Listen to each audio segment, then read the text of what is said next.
నమస్తే, welcome to plus TV. నేను మీ Yamini. Present మనతో ఉన్నారు సీనియర్ ప్రొడ్యూసర్ చిట్టిబాబు గారు. సో సార్తో మాట్లాడి ప్రజెంట్ ఇండస్ట్రీలో జరుగుతున్న విషయాల గురించి అడిగి తెలుసుకుందాం. నమస్తే సార్. నమస్తే సార్, ఇప్పుడు ఏదైనా ఒక కార్యక్రమం జరుగుతుంటే ఆ సభలో మనం చాలా మర్యాదగా మాట్లాడుతూ ఉంటాం. అయితే ఈ మధ్య ఒక ఈవెంట్ అనేది జరిగింది. ఎస్వి కృష్ణారెడ్డి గారిది బర్త్డే సందర్భంగా చాలామంది హీరోలు వచ్చారు, ఆయనతో వర్క్ చేసిన వాళ్ళు హీరోయిన్స్ వచ్చారు. అయితే ఇప్పుడు మన సీనియర్ రాజేంద్ర ప్రసాద్ గారు హీరో గారు ఆలీ గారిని ఒక మాట అనడం జరిగింది. అంటే అది సరదాగా అన్నారని ఆలీ గారు కూడా ఒక వీడియో పెట్టడం, పోస్ట్ చేయడం జరిగింది. అట్లా మాట్లాడడం అనేది కరెక్టే అంటారా? అంటే మాట్లాడటం కరెక్ట్. పబ్లిక్లో సభా వేదిక పబ్లిక్ ఫంక్షన్లో మాట్లాడటం తప్పమ్మా. ఇది పబ్లిక్ ఫంక్షన్ కాదు. ఇది వాళ్ళ ఓన్లీ కృష్ణారెడ్డి గారు ఆయన జీవితంలో ఆయన ఎదుగుదలకి ఇతరులు ఆయన ఎవరినైతే పెంచాడో వాళ్ళు.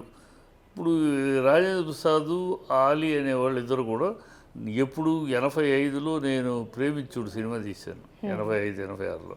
అప్పుడు వాళ్ళిద్దరూ కలిసి అప్పటి నుంచి వాళ్ళిద్దరి మధ్య బంధం ఉంది. ఇవాళ కొత్తగా వీళ్ళిద్దరు స్టార్స్ అయినా కాదు.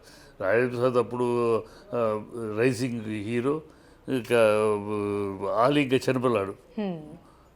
చిన్నపిల్లాడు ఇంకా పెద్ద కబడ్డీ అప్పుడే ఎంటర్ అనమాట, నా సినిమాలో చేశాడు. సో అప్పటి నుంచి ఎరా వరా అనుకునే ఉంది. ఎరా అని అంటాడు తన హీరో, అలా అలవాటు ఉంటుంది, ఆ చనువు ఉంది. అలాగే ఇన్ని సంవత్సరాలు జర్నీ చేశారు. ఆ చనువులో అన్నాడు. అది బయట అనకూడదు, ఎంత చనువు ఉన్నా నీళ్ళు నలుగురిలో ఉన్నప్పుడు.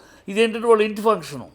It is not a public function. It is not వేదిక ఏదో 100 days ఫంక్షన్ ఇంకోటో అభిమానులకి మళ్ళీ అదేం కాదు. ఒక కృష్ణారెడ్డి గారి బర్త్డే, ఆ బర్త్డేకి ముఖ్యులు వాళ్ళ ఆ కుటుంబ ప్రోగ్రాం లాగా. దాంట్లో ఆయన ఏదో మాట్లాడి ఇప్పుడు ఆలీ ఫీల్ అవ్వాల. రోజా దాన్ని అన్నాడు, రోజాని. దాన్ని నేనే హీరో. రోజా ఫీల్ అయిందా? మళ్ళీ తర్వాత వెళ్ళి కవులు ఎత్తుకుని అంతా వెళ్ళారు కదా, ఆమెని ఏమే అన్నాడు. అవన్నీ మా మధ్య ఉన్న కుటుంబంలో పిలుచుకునే ఇదమ్మా, ఒకళ్ళకు ఉన్న చనువు. రాజేంద్ర ప్రసాద్కి ఆమెని బిగినింగ్ డేస్లో రోజా అవ్వచ్చు, ఆమెనే అవ్వచ్చు. బిగినింగ్ డేస్లో రాజేంద్ర ప్రసాద్ వాళ్ళకి హీరోగా అంగీకరించి వాళ్ళు లిఫ్ట్ ఇచ్చాడు. అది వాళ్ళకు ఉంది ఆ విశ్వాసం. అందుకని వాళ్ళేమి ఆయన ఏమి అంటాడు సరదాగా అది అంటాడు, వాళ్ళేం పట్టించుకోరు. కందకలేని దొరద కత్తిపేటకు ఎందుకని వాళ్ళు అన్నది వాళ్ళ చనువు, వాళ్ళ కుటుంబ ఇంటి ఫంక్షన్. ఇది ఈ ఇంటి ఫంక్షన్లో ఏదో మాట్లాడుకున్నారు.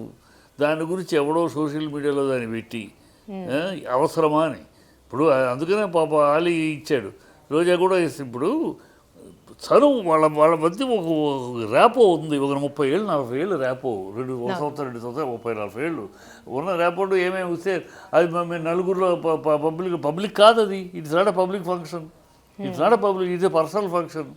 పర్సనల్ ఫంక్షన్లో అంత మాట్లాడకూడదు. ఆడెవడో దాన్ని తీసుకొచ్చేసి సోషల్ మీడియా చాలా చేయడం తప్పితే రాజేంద్ర ప్రసాద్ కల్చర్ ఉన్న మనిషి. ఇప్పుడు కాకపోతే ఈ మధ్య కొంచెం మనిషి బాధలో ఉన్నాడు. కూతురు పోయింది, తల్లిలాగా చూసుకున్నాడు, కూతురు పోయింది, బాధలో ఉన్నాడు. బాధలో ఉన్నా తను సరదా చేసుకుంటూ ఇక్కడ ఎవరిని అన్నాడు, బయట వాళ్ళని ఎవరిని అల్లా, తన సొంత మనుషుల కింద లెక్క. రోజా అయినా ఆలీ అయినా ఆమెనైనా తన ఓన్ ఫ్యామిలీ మెంబర్స్ కింద అలా ఉన్నారు. 30-40 ఏళ్ళుగా వాళ్ళ జర్నీ వాళ్ళది కాదు. అలా ఒకే ఫ్యామిలీగా వీడు ఏరా నా కొడుకు రమ్మని అని అనటం అలవాటే. మేము అందరం విన్నమాటే. ఏంటన్నా ఏంటి గురువు అని వాళ్ళు వచ్చేమాట. అది వాళ్ళలో వాళ్ళ చదువు. ఇప్పుడు ఎక్కువగా ఎందుకు పాయింట్ అవుట్ చేసి మాట్లాడుతున్నారంటే, ఇప్పుడు అనే విషయం కాకుండా ఒక క్రికెట్ అని కూడా ఒక మూవీ ప్రీ రిలీజ్ ఈవెంట్లో కూడా ఒక మాట అనేది అన్నారు. సో అలా ఎక్కువ ఇంకా పాయింట్ అవుట్ చేసి ఇప్పుడు ఏ మాట అతను ఒపీనియన్ ఆ రోజు క్రికెటర్ గురించి మాట్లాడాడు. ఏంటి తప్పు? క్రికెటర్ గురించి అంటే మీరందరూ అతని క్రికెటర్ వార్నర్ గురించి మీరైతే ఘనంగా మాట్లాడితే ఆయన అదే ఘనంగా మాట్లాడాలా? Is it condition? మాట్లాడాలా అని? మీ ఎవరికి వార్నర్ అంటే గొప్ప క్రికెటరు, ఇంటర్నేషనల్కి గొప్ప. నాకు అవ్వాల్సిన అవసరం లేదే. నేను అతను మీరందరూ గొప్పగా అంటున్నారు కానీ నేను అనాల్సిన అవసరం. Is it condition? Is it a rule? నా ఒపీనియన్, నా పాయింట్ ఆఫ్ వ్యూ నేను మాట్లాడాను వార్నర్ని. అది తెలుగు రాదు, వార్నర్ బిహేవియర్, వార్నర్ ఏదో తనకు నచ్చలేదు, మాట్లాడాడు. తప్పేంటి? అంటే మీకెవరికో నచ్చలేదు కానీ మీకు నచ్చినట్టు మాట్లాడాలా వార్నర్ గురించి. So all this things unnecessary creation అమ్మ. ఊరినే పని పాట లేకుండా సోషల్ మీడియాలో వేరే వాళ్ళకి ఆహారం లేదు, ఏదో ఒక ఆహారం కావాలి, అందుకని మీ సోషల్ మీడియాకి ఏదో మ్యాటర్ కావాలి కదా, ఏదో ఆహారం కావాలి. అది ఏ మంచి ఆహారాలు అయితే ఇలాంటి గడ్డిని తీసుకొచ్చి సోషల్ మీడియా మేపుకుంటారు. అదే తప్పితే ఈ పెద్ద విషయమే కాదు, పట్టించుకోవాల్సిన విషయం కాదు. అనవసరంగా వాడిని ఎవడో పిలిచారు, వాడు ఎవడు అసలు, వాడిని ఎవడు పబ్లిక్ ఫంక్షన్ కాదు కదా, అది ప్రైవేట్ ఫంక్షన్. 4-5 ముఖ్యమైన వాళ్ళు వచ్చారు. ఇండస్ట్రీ అంతా వెళ్ళిందా? లేదు కదా. నాకు కృష్ణారెడ్డి గారికి చాలా ఫ్రెండ్షిప్ ఉంది. నన్ను పిల్లలేదు ఆయన. ఎందుకు పిల్లలు? ఆయన జర్నీ, ఆ సినిమా జర్నీలో ఆయనకి సహకరించిన వాళ్ళు, ఆయన సహకరించిన వాళ్ళు, ఆయనకి ఎవరు సపోర్ట్ చేశారు, ఆయన ఎవరికి సపోర్ట్ చేశారు, వాళ్ళని మాత్రం పిలుచుకున్నారు. అందుకని వాళ్ళందరూ కూడా కృష్ణారెడ్డి గారు వాళ్ళ జీవితంలో ఏం చేశారు, వీళ్ళు కృష్ణారెడ్డి గారి జీవితంలో ఏం చేశారు, అయ్యే మాట్లాడారు. అది ఒక ఫ్యామిలీ గెట్ టుగెదర్ లాంటిది.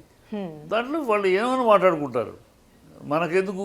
ఇవి పని పాటలేని సోషల్ మీడియా ఊరే ఆ మాట అన్నాడు, ఎందుకు అన్నాడు, అనొచ్చా? సంస్కారమా?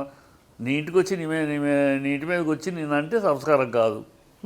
అదే పబ్లిక్ మీటింగ్లో వేదిక మీద మాట్లాడితే కాదు. ఇది ఒక ఫంక్షన్, ఇంట్లో ఫంక్షన్, మాకున్న చనువులు మాకున్న మాట్లాడుకుంటాం. ఎర్రనా కొడుక అనుకుంటాం, ఎర్రబడక అంటాం, ఏదో అనుకుంటాం సరదాగా. అవి మీకెందుకు? మీకు సంబంధం ఏముంది? మిమ్మల్ని పిలిచి ఒక పబ్లిక్ అంతా పెట్టి మాట్లాడితే, ఇంత పబ్లిక్ ఇంత వేదిక మీద ఇలా మాట్లాడతారా అంటే, అదే నా ఇంట్లో ఫంక్షన్ నేను ఏమైనా మాట్లాడుకుంటాను కదా. అది అనవసరం రచ్చ తప్పితే దాని పెద్ద ఇంపార్టెన్స్ ఒకళ్ళు ఉన్నాయి. అంటే సోషల్ మీడియాకి ఏంటంటే అమ్మా, సోషల్ మీడియా ఏదో డైలీ ఏదో ఒక ఆహారం కావాలి.